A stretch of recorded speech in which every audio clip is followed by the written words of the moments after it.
बैठे बैठे उसको अगर योग दर्शन की भाषा में कहें तो मन की मूर्छा है। वो क्या है? मन की मूर्छा। मन की मूर्छा को ध्यान बता करके बहुत जोर से दुकानदारी चल रही है।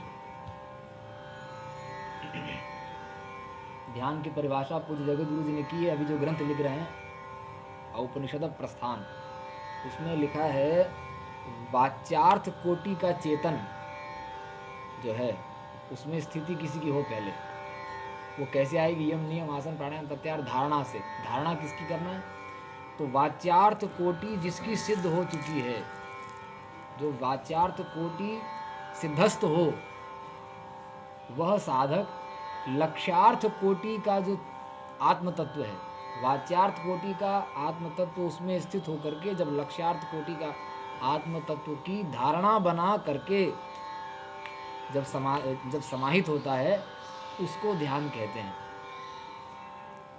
अब केवल वाच्यार्थ कोटि के आत्म तत्व को डिफाइन कर सकने की, उसमें स्थित स्थिति की बात नहीं कर रहे हैं, उसको परिभाषित करने की अगर पात्रता किन महापुरुषों में है, अगर ये गिना जाए तो शायद है कि हाथ की पूरी उंगलियां भर नहीं पाएंगी, और अगर ये उंगली भर जाए तो धरती का बहुत बड़ा सौभाग्य मानना चाहिए।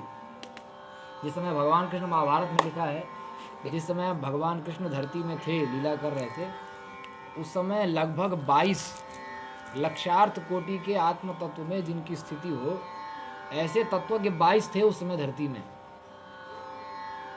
जिस समय धरती को भगवान का संयोग प्राप्त था। और आज तो इसलिए ध्यान बहुत चलता है, कंसंट्रेशन के लिए भी लोग ध्यान कराते हैं। तो ठीक है, समाहित होना भी अच्छी बात है, कहीं केंद्रित करना, मन को शांत करना, मन को शिथिल करना भी एक उपलब्धि ही है, लेकिन वो ध्यान तो नहीं ही है किसी भी दृष्टि से। ध्यान की गंध भी नहीं है वहाँ पर। उसको क्या कहेंगे स्वामी? मेरा मन की मूर्छा है। मन की मूर्छा। अच्छा, जो वाच्यार्थ आपने बोला ना, मन को मूर्छित करना धीरे धीरे, तो ऐसी स्थिति हमारे शास्त्रों ने कहा है 8 मास मुख 100 जपे, 16 मास कंठ जाप, उच्च स्वर से भगवान नाम का स्मरण। कलि संतरणोपनिषद में लिखा,